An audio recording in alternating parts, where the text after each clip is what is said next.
Bonjour à tous, je m'appelle Carmela Rodriguez Vega et je suis une hôtesse de Flight International depuis 15 ans, originaire de Valence, en Espagne.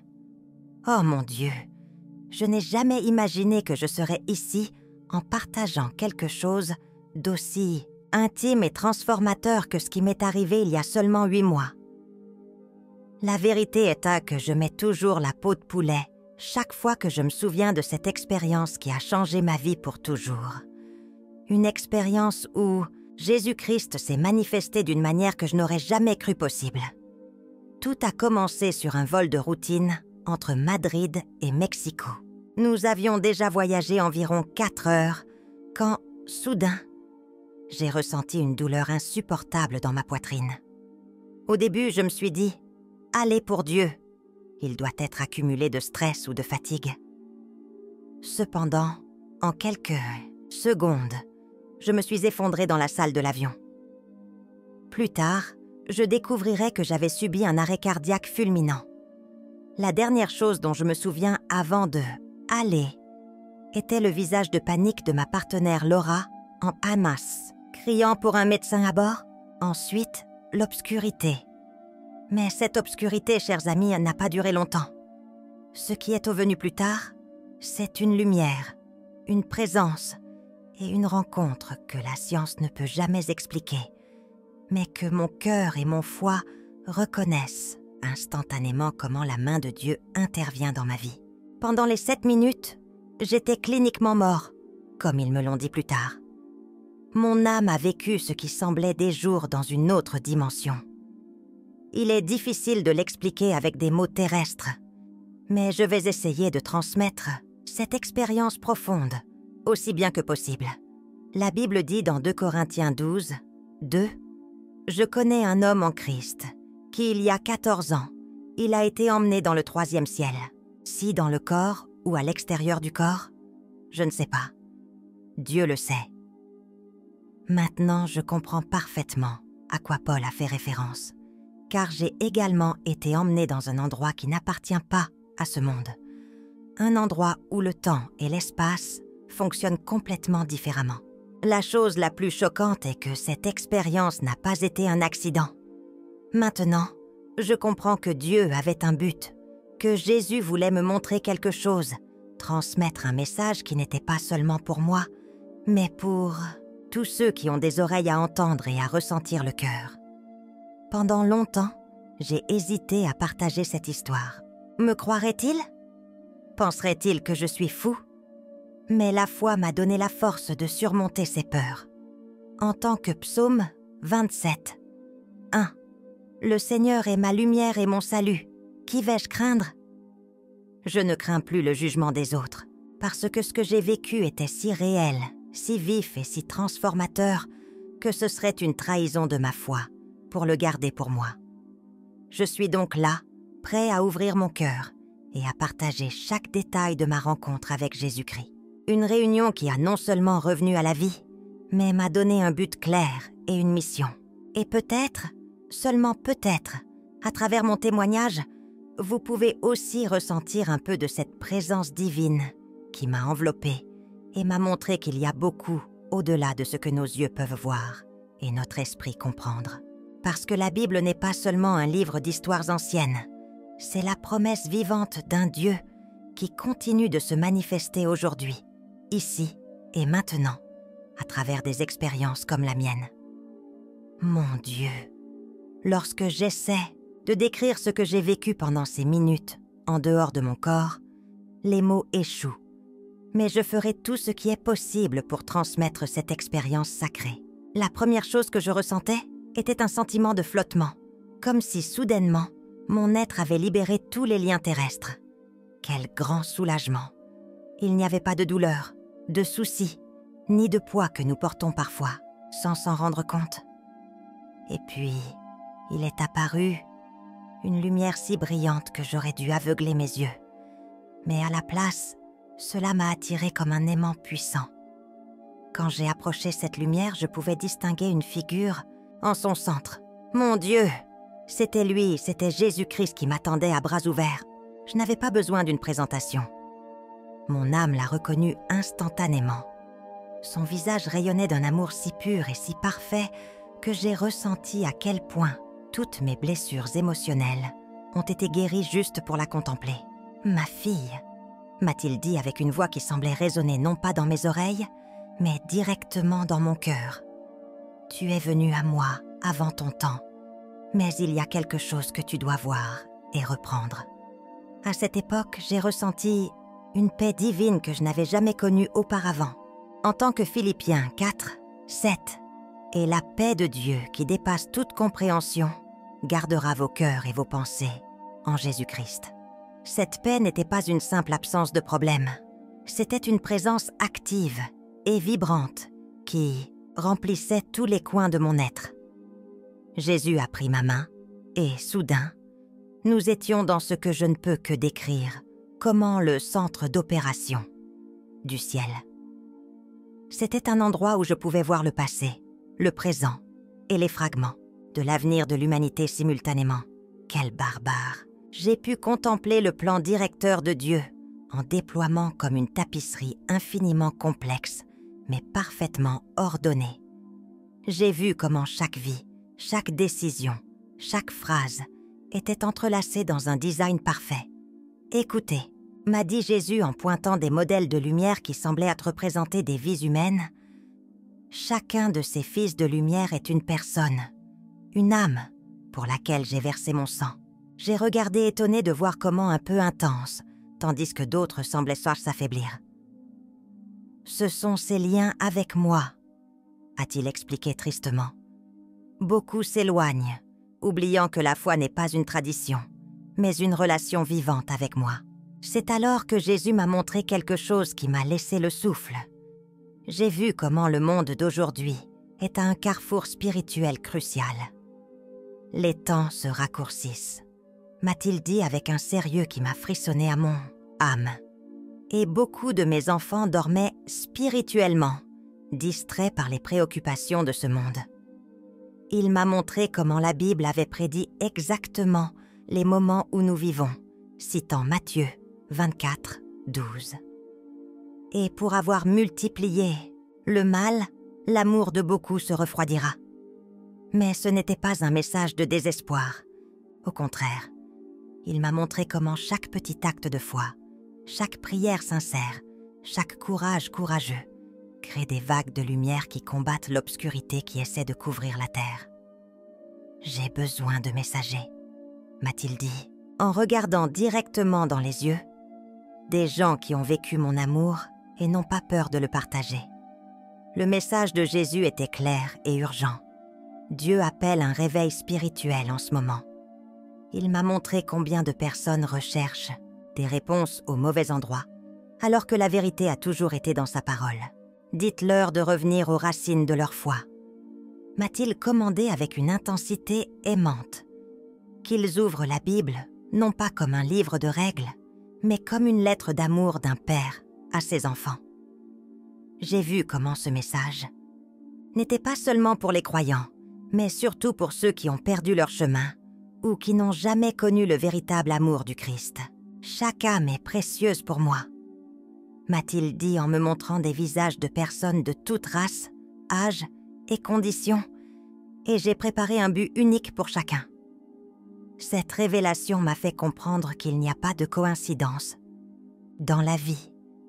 Chaque rencontre, toutes les circonstances, même chaque difficulté, a un but divin lorsque nous mettons notre foi en Dieu. Comme le dit Jérémie 29, 11, « Parce que je connais les pensées que j'ai sur vous, dit le Seigneur, les pensées de paix et non le mal, pour vous donner un avenir et un espoir. » Lorsque j'ai recommencé les yeux sur cet avion, entouré de passagers effrayés et de personnel médical, ce n'était plus la même personne qui s'était effondrée quelques minutes auparavant. Physiquement, c'était encore Carmela, mais mon esprit avait été complètement renouvelé par la rencontre avec Jésus-Christ.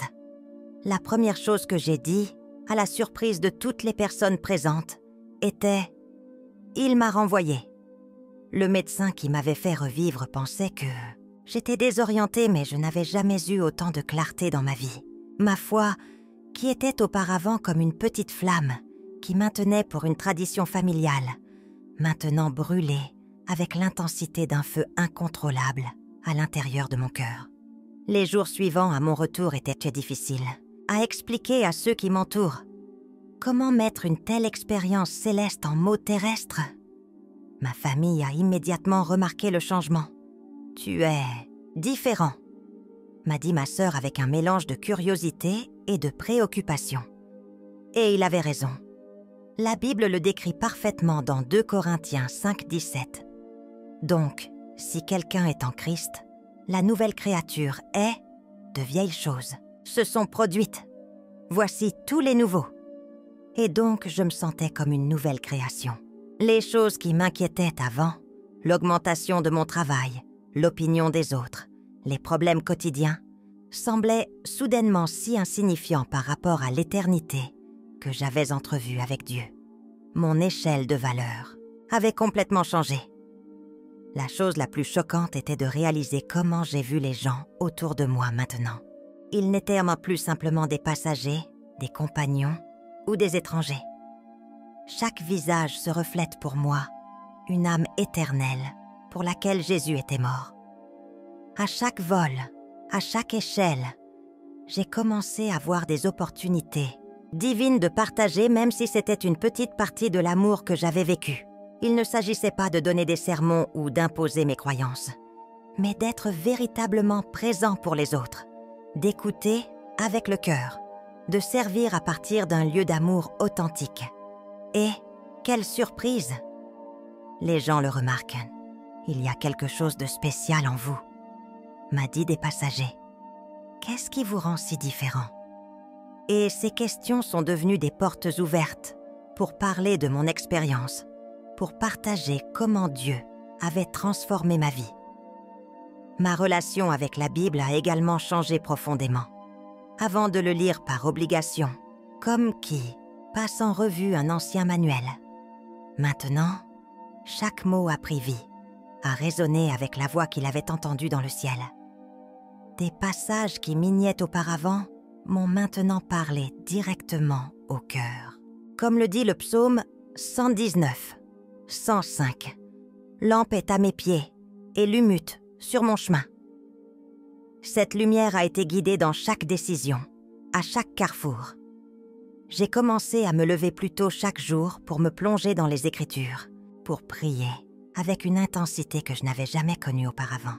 Il n'était plus un monologue, mais une véritable conversation avec un Dieu vivant qui m'a répondu de manière surprenante, parfois à travers des circonstances occasionnelles, d'autres fois à travers la paix inexplicable qui a inondé mon cœur à des décisions difficiles. Dieu a commencé à ouvrir mes portes pour partager mon témoignage dans des endroits que je n'aurais jamais imaginés. Tout d'abord, de petites réunions avec les amis et la famille. Ensuite, les invitations aux groupes de prière et aux études bibliques. Au fil du temps, même certaines églises m'ont demandé de partager mon expérience avec leur congrégation. Je ne pouvais pas le croire.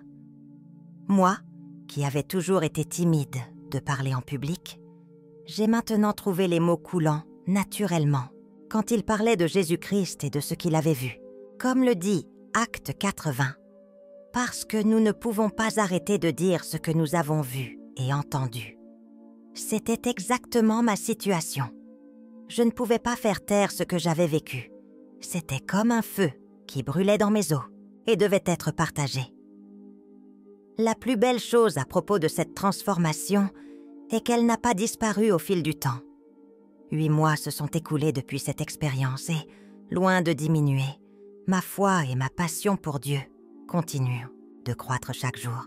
J'ai appris à vivre en 2 dimensions simultanément, avec mes pieds sur le terrain, remplissant mes responsabilités quotidiennes, mais avec le cœur ancré dans l'éternité, conscient que cette vie n'est que le prélude à quelque chose de beaucoup plus grand.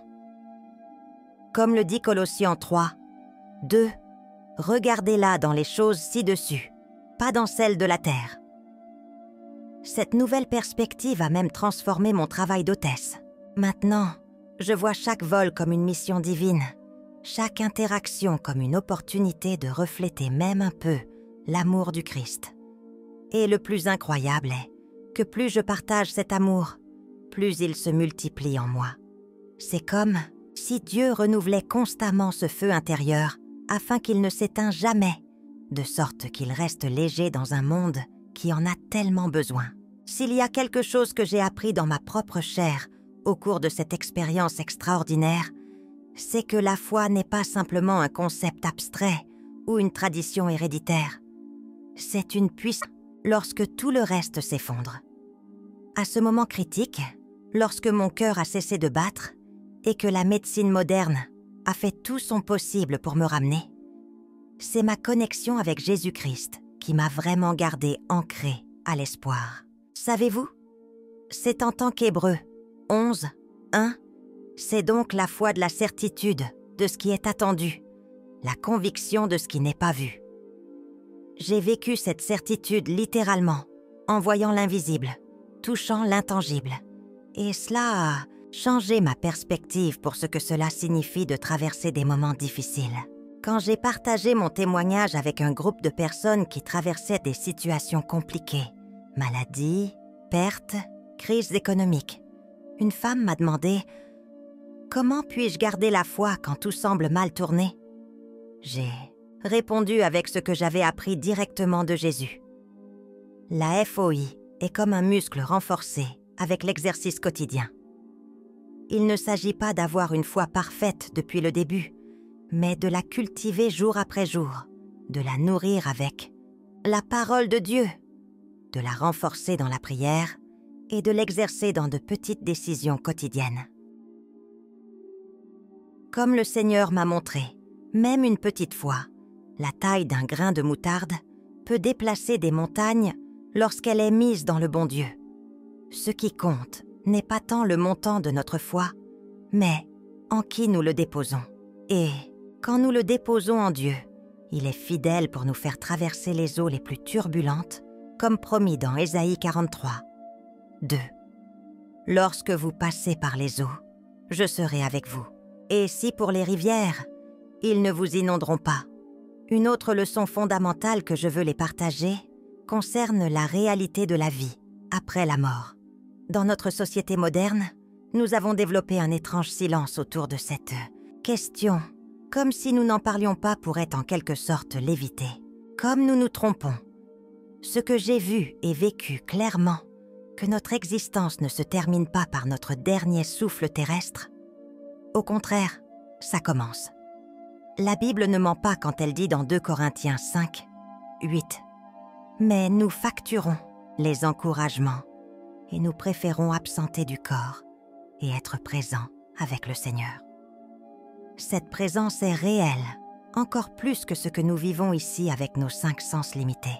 Et le plus impressionnant est que Jésus m'a montré que ce que nous faisons ici, chaque décision, chaque acte d'amour, à chaque instant où nous choisissons la foi de la peur, a des répercussions éternelles. Rien n'est perdu, rien n'est vain lorsque nous vivons connectés au dessein divin que Dieu a établi pour chacun de nous. La présence divine n'est pas quelque chose de réservé à des expériences extraordinaires telles que la mienne. Il est disponible pour chacun de vous, ici et maintenant, au milieu de vos circonstances quotidiennes. Comme Jésus m'a dit, « Je suis avec vous tous les jours jusqu'à la fin du monde. » Matthieu 28, 20. Ce n'est pas une promesse vide, c'est une réalité que nous pouvons vivre à un moment donné si nous ouvrons le cœur à cette présence. Comme par la prière sincère, non pas comme un monologue répétitif, mais comme une conversation intime. Par la méditation dans votre parole, permettant à chaque verset de prendre vie dans nos circonstances spécifiques. Et par le service des autres, parce qu'il est là, sur le visage des nécessiteux, où nous trouvons souvent le visage du Christ. Dès que vous avez fait un de ses petits frères, vous l'avez fait. Matthieu 25, 40. Ce lien avec le divin n'échappe pas à la réalité. Au contraire, cela nous permet de le vivre avec une plus grande plénitude, avec un plus grand but, avec une plus grande joie, même dans la douleur. Jésus m'a également montré quelque chose que j'aimerais partager avec un accent particulier. La valeur infinie de chaque âme humaine. Dans cette vision céleste, je pouvais voir comment Dieu contemple chaque personne. Oui, chacun de vous qui écoute cela en ce moment, avec un amour si profond et si personnel que cela ferait exploser si nous l'expérions dans toute son intensité. Peu importe ce que vous avez fait ou cesse de faire, peu importe jusqu'où vous vous sentez pour Dieu en ce moment. Son amour pour vous est constant, inébranlable, éternel. Comme le dit Romains 8, 38-39. Par conséquent, je suis sûr que ni la mort, ni la vie, ni les anges, ni les principautés, ni les pouvoirs, ni la présentation, ni la venue, ni le haut, ni la profonde, ni aucune autre chose créée ne peut nous séparer de l'amour de Dieu, qui est en Christ. Jésus Seigneur heure à nous. Cette vérité a changé ma vie et peut aussi changer la vôtre. Lorsque nous commençons à nous voir et aux autres à travers les yeux de Dieu, tout change, nos relations, notre façon de faire face à des défis. Enfin, je veux partager quelque chose que Jésus m'a montré clairement. Le temps est court et chaque instant compte. Ne pas vivre avec anxiété ou peur, mais avec un but et une conscience. Dans notre routine quotidienne, il est facile de reporter la chose importante, de penser qu'il y aura toujours un demain pour se réconcilier avec quelqu'un, pour exprimer l'amour, suivre cet appel que nous ressentons dans le cœur. Mais la vérité, c'est que le seul moment que nous avons garanti est maintenant. Comme le dit Santiago 4,14, « Vous ne savez pas ce que ce sera demain. » Parce que quelle est ta vie? C'est certainement une brume qui apparaît un peu de temps, puis s'estompe. Cette prise de conscience de la brièveté de la vie ne devrait pas nous paralyser, mais se mobiliser pour vivre tous les jours comme si c'était la dernière, à aimer comme s'il n'y avait pas de demain, pour pardonner sans condition, pour suivre Dieu sans réserve. Parce qu'à la fin, quand nous sommes face à face avec Jésus-Christ, comme je l'étais pour un bref instant, la seule chose qui aura vraiment de l'importance est de savoir si nous vivons selon le but divin pour lequel nous avons été créés. S'il y a quelque chose que j'aimerais transmettre aujourd'hui, à partir des profondeurs de mon cœur, c'est cette vérité que Jésus-Christ a enregistrée dans mon âme pendant ces minutes entre la vie et la mort. Nous ne sommes jamais vraiment seuls. Jamais. Même dans vos moments les plus sombres, lorsque vous sentez que personne ne peut comprendre votre douleur, lorsque les larmes se taissent et que l'avenir ressemble à un tunnel sans lumière, Dieu est là, vous tenant, même si vous ne pouvez pas le ressentir. Comme le dit le psaume 34, 18, « Le Seigneur est proche du cœur brisé et sauver les contributions de l'esprit. » Ce n'est pas une belle phrase pour s'accrocher au mur. C'est une réalité tangible que j'ai vécue dans ma propre chair lorsque mon esprit est sorti de mon corps et a trouvé cette présence d'amour qui m'attendait de l'autre côté. Je vous invite, d'où vous êtes en ce moment, à prendre un moment pour réfléchir à votre relation personnelle avec Dieu. Pas sur la religion que vous pratiquez, pas sur les traditions que vous suivez, mais sur cette connexion intime, ce fil invisible mais incassable qui vous unit au Créateur de l'univers. Le ressentez-vous? La culture? Vous permettez-vous de grandir et de renforcer de jour en jour? Parce que, je vous dis de ma propre expérience, cette relation est la seule chose qui restera quand tout le reste s'estompe. Comme Jésus m'a montré dans cette vision céleste, nous pouvons accumuler des succès, des biens, même des relations.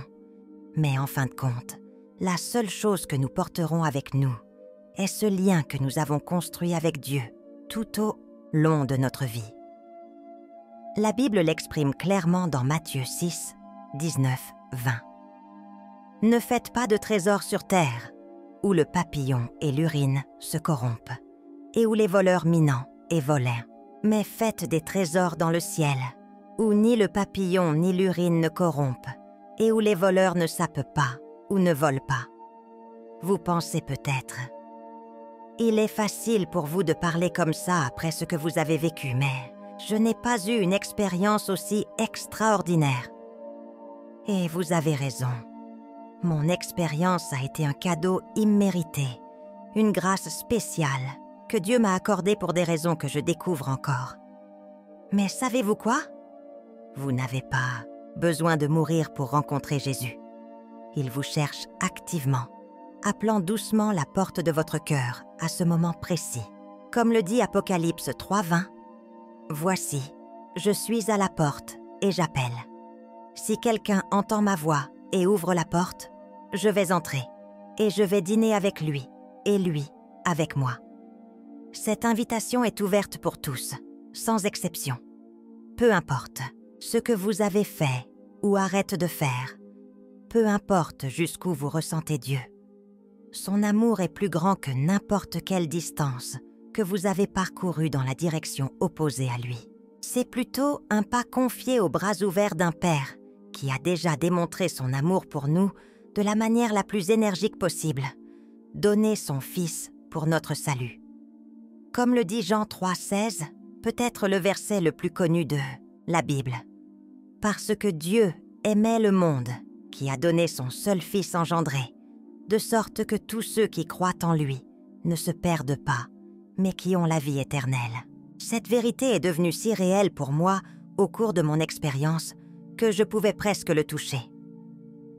L'amour de Dieu n'est pas un concept abstrait. C'est une force vivante, palpable et transformatrice qui peut entrer dans votre vie aujourd'hui, si vous le permettez. Je vous encourage, avec tout l'amour que Jésus a mis dans mon cœur, à donner cette étape vers une spiritualité authentique et personnelle. Il ne s'agit pas de se conformer aux rituels vides ou aux règles suivantes, par obligation. Il s'agit de développer une relation vivante et dynamique avec le Dieu qui vous a créé, qui vous connaît mieux que vous et a un merveilleux objectif pour votre vie. Comment commencer? C'est plus simple qu'il n'y paraît. Commencez à parler à Dieu comme vous parlez à un ami intime. Ouvrez votre cœur, partagez vos doutes, vos peurs, vos rêves. Ensuite, écoutez. Oui, écoutez le silence, dans la nature, dans les circonstances, décontractées, selon les mots de la Bible qui prennent soudainement vie et semblent vous parler directement. Comme le dit 1 Samuel 3:10. Parlez, Seigneur, que votre serviteur écoute. Cette attitude d'ouverture et de réceptivité est la première étape vers une foi renouvelée et dynamique. Je ne peux pas promettre que votre chemin sera facile. En fait, Jésus lui-même nous a avertis que dans ce monde, nous aurions des afflictions. Mais je peux vous assurer, en fonction de ce que j'ai vu et vécu, que vous ne marcherez jamais seul, que chaque pas que l'aidez dans la direction de Dieu correspondront à 100 pas vers vous, que chaque déchirure qui déverse sera collectée par leurs mains d'amour, que chaque phrase, même la plus simple, sera entendue sur le trône céleste, et qu'au bout de la route, lorsque ce moment inévitable vient pour nous tous, vous ne trouverez pas l'obscurité ou le vide, mais les bras ouverts d'un Dieu qui vous attendait toujours pour vous ramener chez vous, où vous appartenez vraiment. Comme 1 Corinthiens 2:9, des choses qu'un œil n'a pas vues, entendues, et ils n'ont pas téléchargées dans un homme d'homme. Ce sont ceux que Dieu a préparés pour ceux qui l'aiment.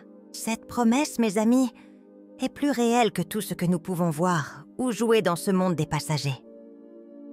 Lorsque je partage mon témoignage dans différents endroits, beaucoup de gens me demandent quelles ressources j'utilise pour garder cette expérience en vie et continuer à grandir dans ma foi. Je veux partager avec vous ce qui a été fondamental dans mon chemin spirituel depuis cette rencontre avec Jésus-Christ. La ressource la plus puissante dont nous disposons est simplement notre propre histoire personnelle avec Dieu. Mon témoignage, ce que j'ai vécu entre la vie et la mort, est devenu un outil que Dieu utilise non seulement pour renforcer ma propre foi, mais pour toucher le cœur de ceux qui l'écoutent, comme le dit Apocalypse 12, 11. Et ils l'ont vaincu à travers le sang de l'agneau et leurs paroles de leur témoignage. Il y a un pouvoir spécial lorsque nous partageons avec l'authenticité ce que Dieu a fait dans nos vies, sans ornements inutiles, seulement la vérité brute et transformatrice. Le message que Jésus m'a transmis au cours de cette expérience céleste est devenu le cœur de tout ce que je partage. Ce ne sont pas des concepts théologiques complexes ou des doctrines élaborées, mais des vérités simples mais profondes sur l'amour de Dieu, notre but sur la terre et la réalité du ciel. Jésus m'a montré que plusieurs fois nous compliquons. Ce qui est, l'essence est simple. Aimer Dieu de tous nos cœurs et voisins d'amour comme nous-mêmes. Ce message d'amour radical, pardon sans condition, de but éternel, résonne avec les gens parce qu'il répond aux questions les plus profondes de l'âme humaine. D'où est-ce que je viens? Pourquoi suis-je ici? Où dois-je aller? Comme le dit Ecclésiaste 3, 11, tout a rendu tout beau en son temps. Et il a mis l'éternité dans leur cœur, sans que l'homme n'atteigne l'œuvre que Dieu a faite du début à la fin. Ce désir d'éternité est dans chaque cœur, et le message de Jésus satisfait pleinement. Lorsque je partage mon expérience, j'utilise souvent des images spirituelles et des illustrations pour aider les gens à visualiser ce qui est difficile à exprimer avec les mots. Je décris la lumière indescriptible émanant de Jésus, non pas comme la lumière du soleil que nous connaissons, mais comme une lueur vivante et consciente qui a transmis l'amour et la connaissance simultanément.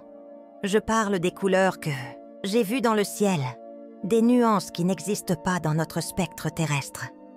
J'essaie d'illustrer le sentiment d'être complètement connu et aimé, comme si chaque cellule de mon être était vue, valorisée et appréciée. Ces descriptions, bien que imparfaites, aident à créer un pont entre le tangible et l'intangible, entre le terrestre et le céleste. Comme Pablo l'a dit dans 1 Corinthiens 13, 12, « Maintenant, nous voyons dans miroir sombrement, mais nous verrons face à face. Maintenant, je sais en partie, mais je saurai comment j'étais connu. » Quelque chose que je souligne toujours, c'est comment cette expérience a transformé ma compréhension de la Bible, avant de le lire comme un livre historique ou un manuel d'instruction. Maintenant, je le vois comme une lettre de vie, palpitant, l'amour, qui facture de nouvelles significations à chaque fois que je l'ouvre avec un cœur réceptif. Les versets qui avaient lu des dizaines de fois révèlent soudainement des profondeurs qu'ils n'avaient jamais perçues. Par exemple, lorsque Jésus dit dans Jean 14, « 2.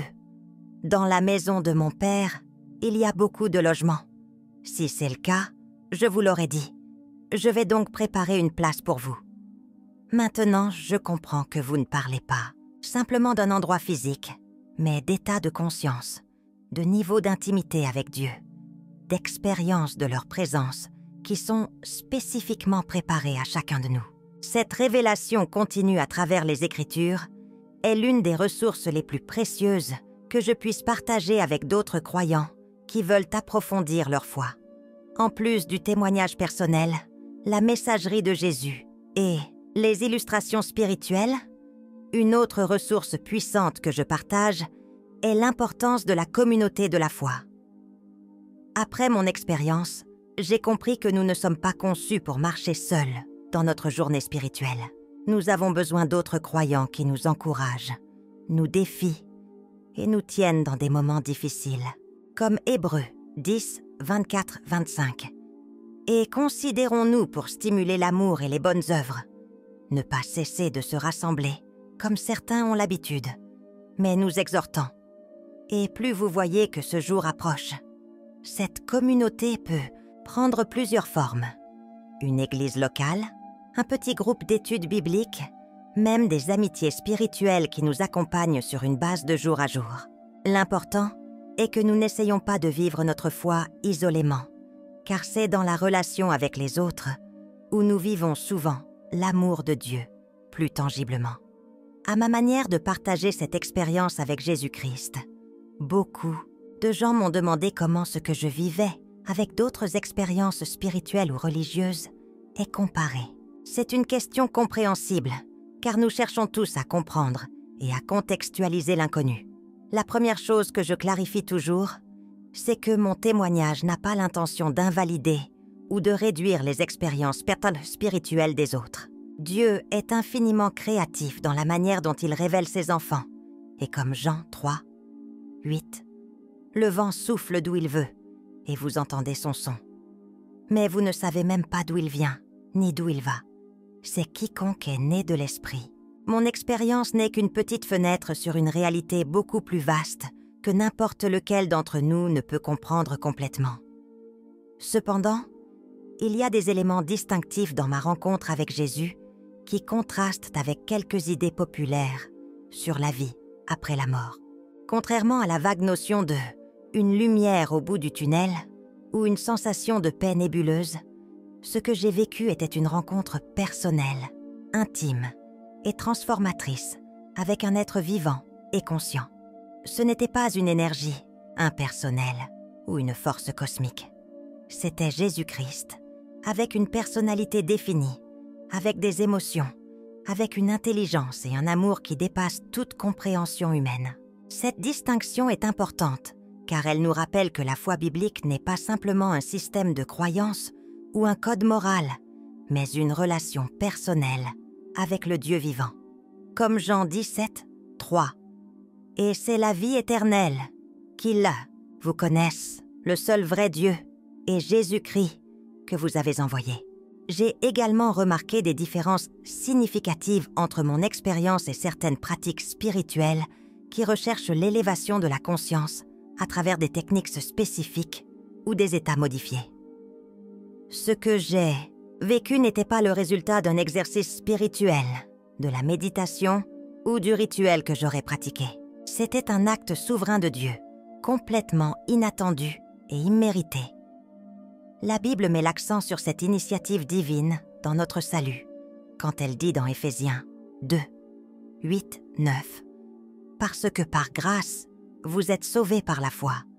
Et ce n'est pas de vous, car c'est le don de Dieu, pas pour les œuvres, afin que personne ne glorie. » Mon expérience renforce cette vérité fondamentale. Notre rencontre avec Dieu n'est pas quelque chose que nous pouvons forcer ou mériter, mais un cadeau que nous recevons avec humilité et gratitude. Une autre comparaison qui survient fréquemment est entre la foi intellectuelle et la foi expérientielle. Avant ma rencontre avec Jésus, j'avais une compréhension théorique de Dieu. Il connaissait des histoires bibliques, a parfois fréquenté l'église et a même prié en période de nécessité. Mais tout ce qui était principalement mental, un ensemble d'idées qui n'avaient pas vraiment pénétré mon cœur.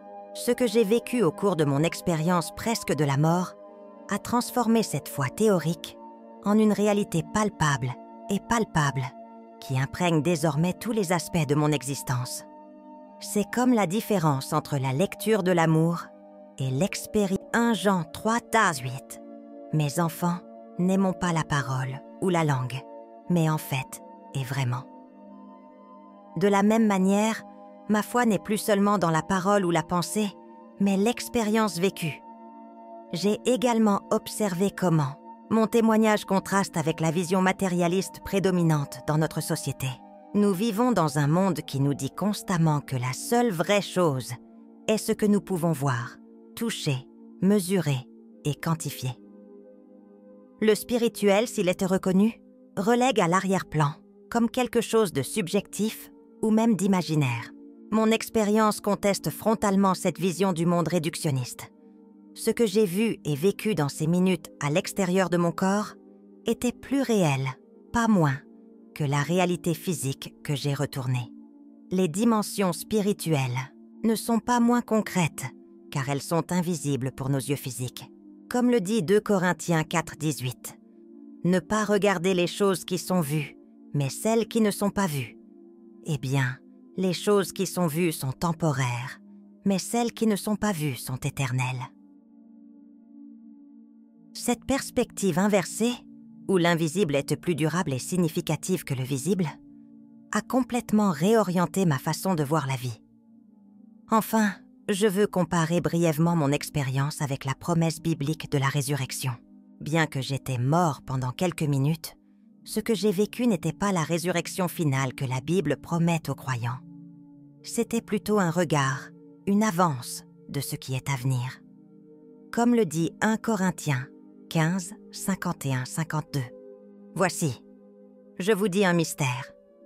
Tout le monde ne dormira pas, mais nous serons tous transformés, dans un instant, en un clin d'œil, dans la trompette finale. Parce que la trompette sera touchée et que les morts seront ressuscités, incorruptibles. Et nous serons transformés.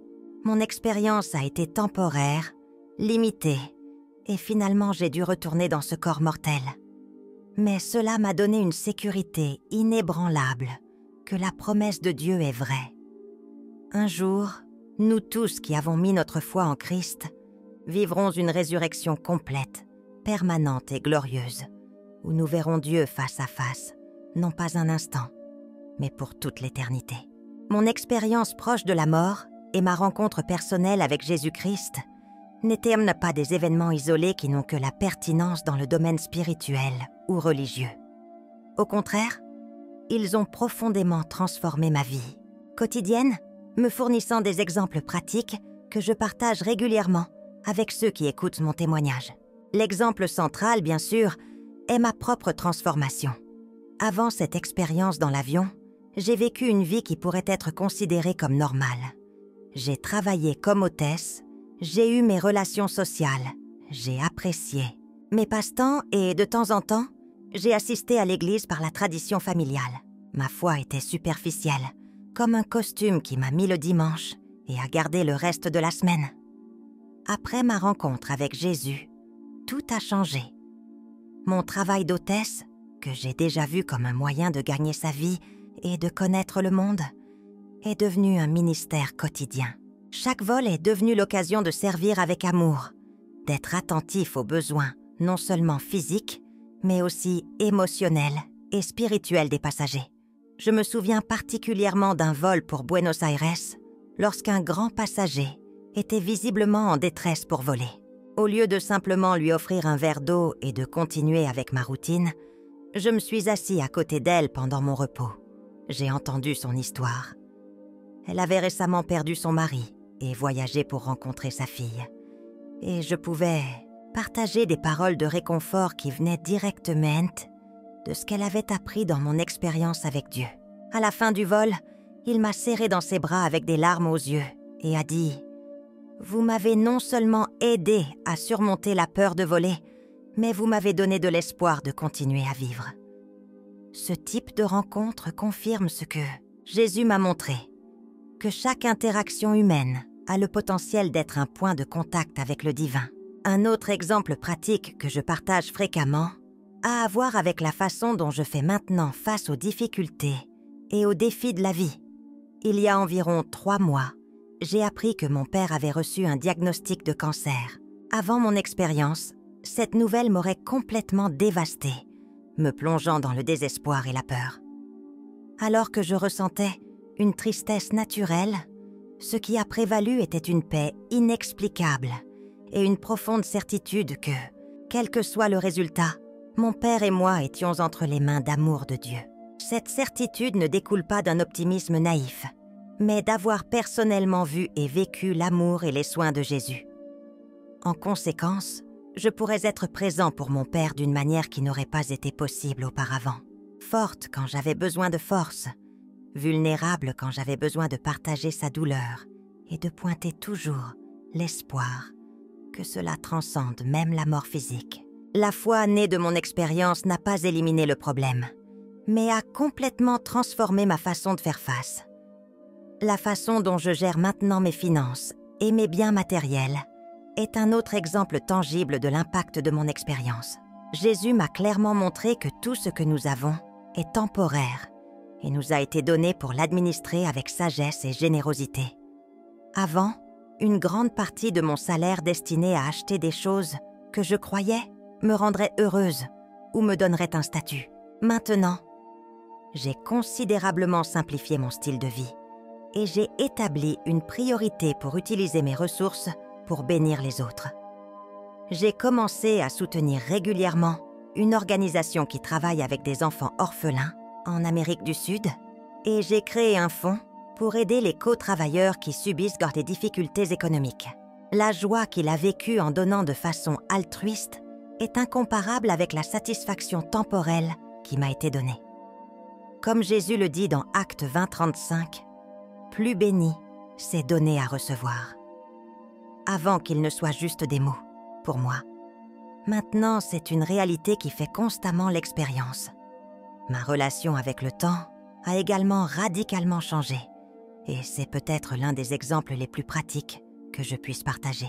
Avant mon expérience, je vivais constamment pressé, pensant toujours au prochain, rarement présent à l'heure actuelle. Mon programme était si plein que j'avais à peine le temps de me connecter profondément avec les gens autour de moi, encore moins avec Dieu. L'éternité que j'ai aperçue avec Jésus a transformé ma perspective temporelle. Maintenant, je comprends que chaque instant est un beau cadeau.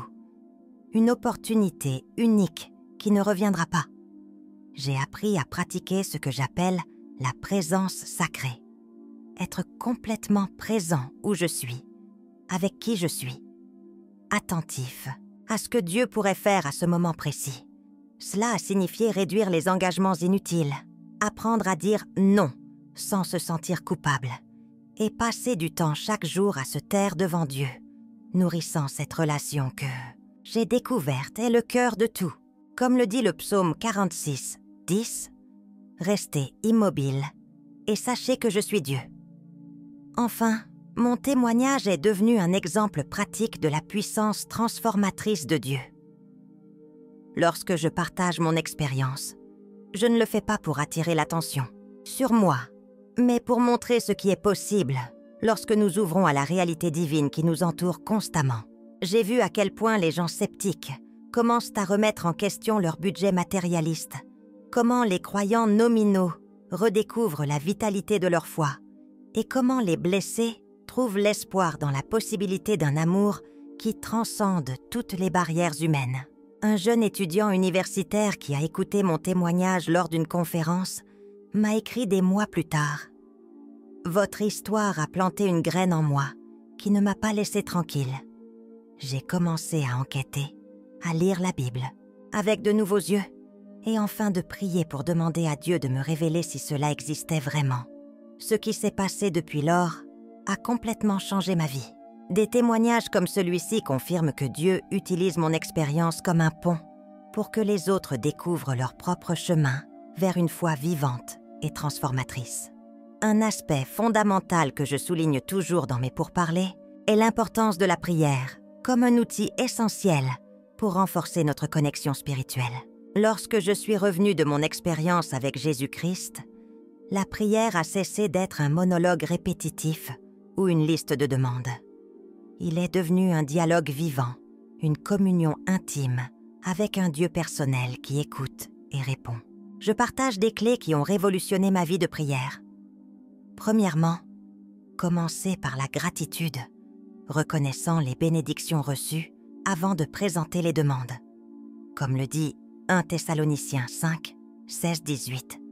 Restez toujours joyeux, priez sans cesse, merci dans tout, parce que c'est la volonté de Dieu en Christ Jésus.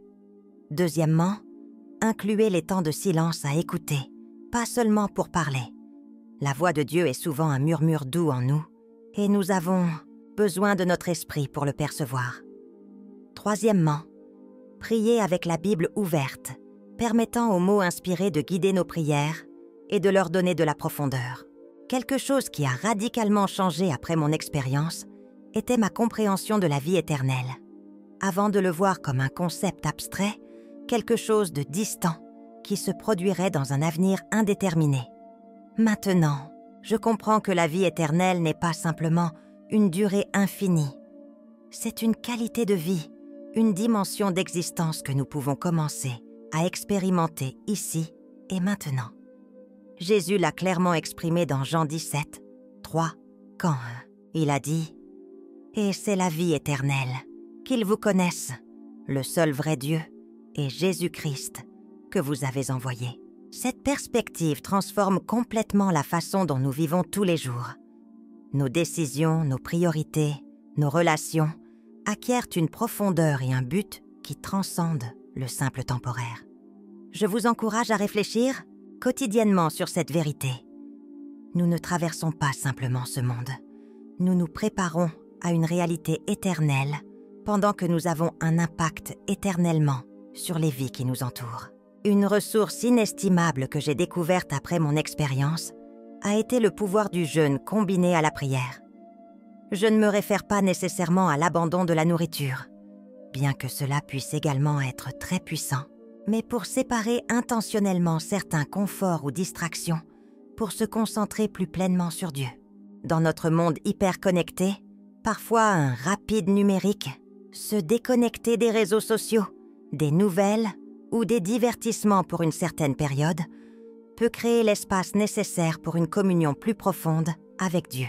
Jésus a supposé que le jeûne ferait partie de la vie de ses disciples quand il a dit dans Matthieu 6, 16 « Quand vous jeûnez, vous n'êtes pas austères comme les hypocrites. » Le « quand, non, oui » indique que je m'attendais à ce que cette discipline spirituelle soit pratiquée.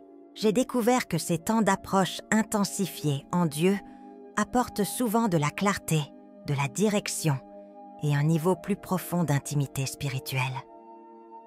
La lecture transformatrice de la Bible est une autre ressource que je ne peux pas arrêter de recommander.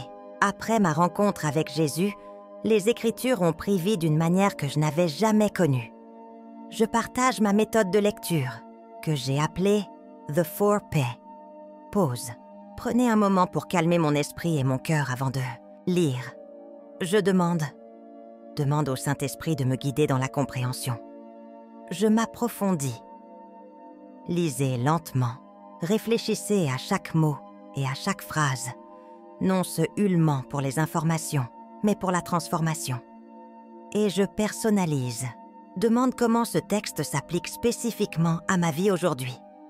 Cette approche a fait que même des passages familiaux révèlent de nouvelles profondeurs. Comme le dit Hébreux 4:12, « Parce que la parole de Dieu est vivante et efficace et plus nette que n'importe quelle épée de deux bords, et pénètre dans l'âme et l'esprit, les jonges et les morions, et discerne les pensées et les intentions du cœur. » Ce n'est pas une description poétique.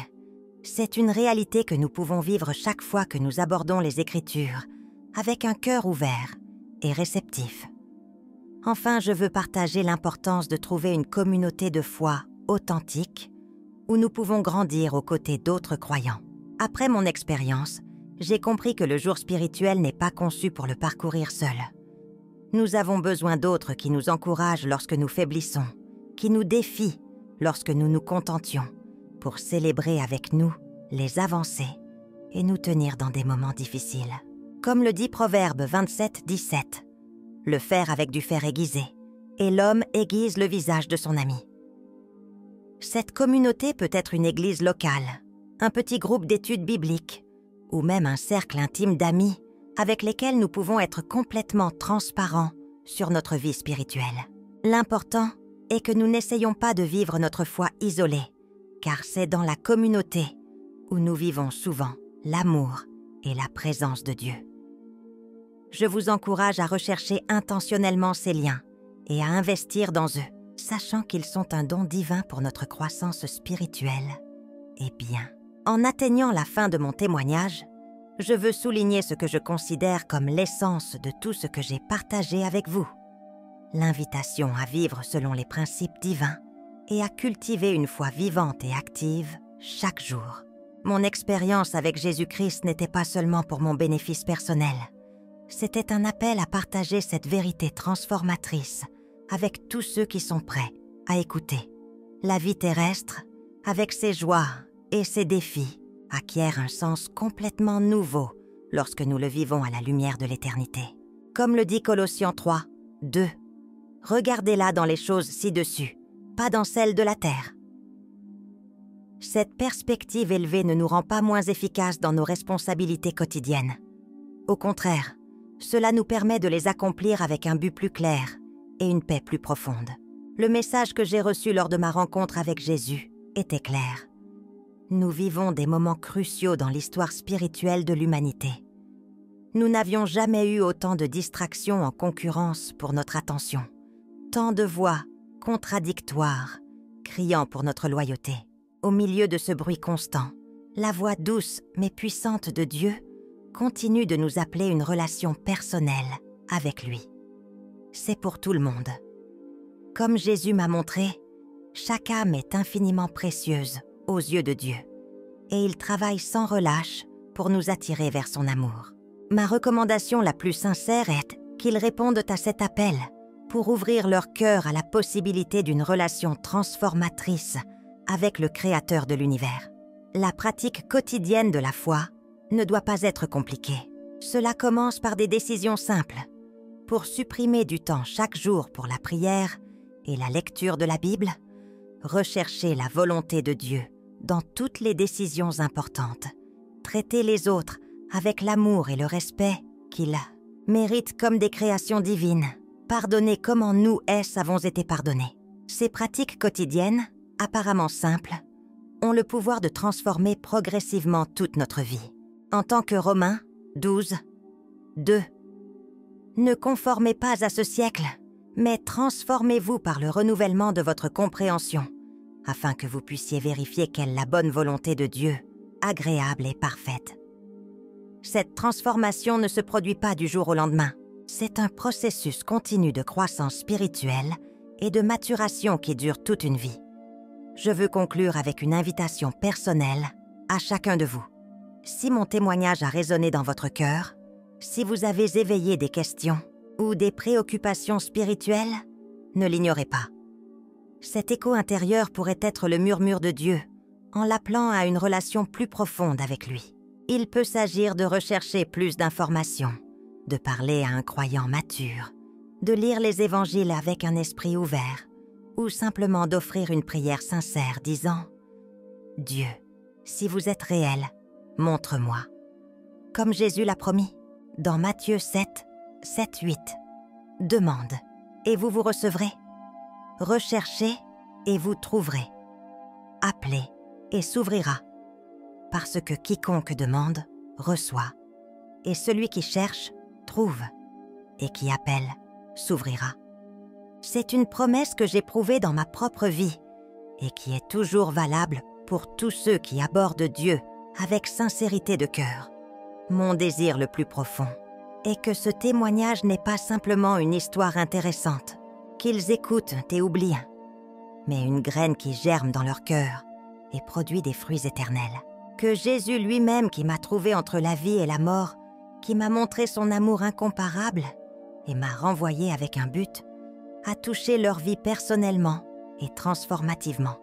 Cette expérience de la paix qui dépasse toute compréhension, la joie qui persiste au milieu des difficultés et l'amour qui expire toutes les barrières, et qu'un jour, lorsque ce moment inévitable vient pour nous tous, ils peuvent franchir le seuil entre ce monde et l'éternité, non pas avec peur, mais avec la confiance sereine de ceux qui rentrent chez eux après un long voyage, pour rencontrer face à face avec le Dieu qui les a toujours aimés.